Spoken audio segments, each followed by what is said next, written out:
बिस्मिल्लाहिर्रहमानिर्रहीम। अस्सलाम वालेकुम। आज हम सेकेंड ईयर फिजिक्स का प्रैक्टिकल देखेंगे।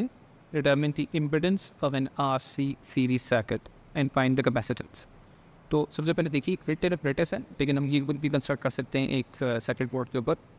इसमें हमारे पास इसको अपरेटस को हम कनेक्ट करते हैं विद AC मेन्स 220 और उसके अंदर ट्रांसफार्मर लगा हुआ है, तो उसको स्टेप डाउन करता है 20 से into a smaller voltage that ranges from 0 volts to 15 volts AC। और फिर उसके साथ हमने एक रेजिस्टर और एक कैपेसिटर, ये दोनों सीरीज़ में कनेक्ट किए। कैपेसिटर और रेजिस्टर दोनों सीरीज़ में कनेक्टेड है और एक एमीटर इनके साथ सीरीज़ में है, ताकि जो AC करंट फ्लो करे ये उसकी वैल्यू मेजर कर सके। और दो वोल्ट मीटर्स हैं with one with this resistor in parallel and the other voltmeter also in parallel with the capacitor.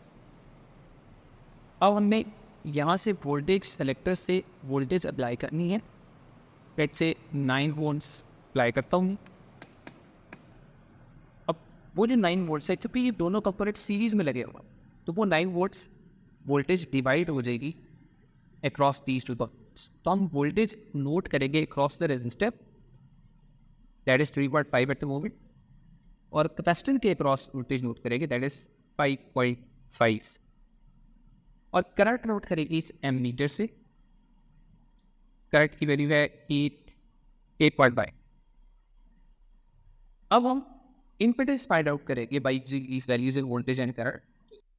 अब इन्हीं वैल्यूज को यूज करते हुए हम फाइंड आउट करेंगे पहले इम्पीडेंस, और फिर इम्पीडेंस के बाद हम फाइंड आउट करेंगे the value of capacitance of the capacitor. तो ये एक रेजिस्टर और एक कैपेसिटर चूंकि सीरीज में लगे हुए हैं, तो रेजिस्टर के अक्रॉस जो वोल्टेज और करंट है जो कि वो एक ही फेज में होते हैं। तो इसका मतलब है कि अगर हम प्लॉट करें P across the resistor and the current, तो उनके दरमियान फेज एंगल 0 होगा।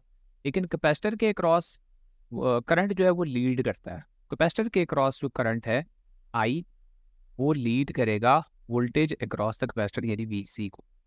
तो अब अगर हमने VC और VR को इकट्ठा प्लॉट करना है, तो हम VC चूंकि लैग कर रहा है तो VC इस तरह प्लॉट हो जाएगा VC।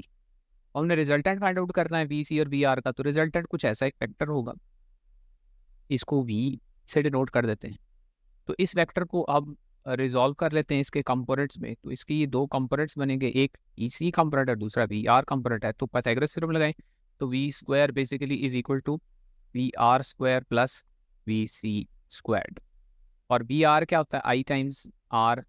तो I जो कि सीरीज में है वो टाइम्स द रेजिस्टेंस R, तो I स्क्वायर R स्क्वायर हो जाएगा। और इसी तरह VC क्या होगा? वो भी I squared times the R, जो रेजिस्टेंस कैपेसिटर में होती है उसको कैपेसिटेटिव रिएक्टेंस बोलते हैं, उसको हम XC से डिनोट करते हैं, तो XC का स्क्वायर हो जाएगा। और V स्क्वायर की जगह हमने V फाइंड आउट करना है, तो will take the square root. लेकिन स्क्वायर रूट लेने से पहले I स्क्वायर को कॉमन लेके लेफ्ट साइड पर ट्रांसफर कर देता हूँ, तो ये हो जाएगा V square over I square which should be equal to R square plus XC square. V square और I square basically V over I whole square और V over I R के इक्वल होता है। This comes out to be R square, the total R squared, और उसको हम impedance बल्कि कहते हैं। तो इसको मैं इम्पिडेंस से डिनोट कर देता हूँ, Z के सिंबल से डिनोट कर देता हूँ।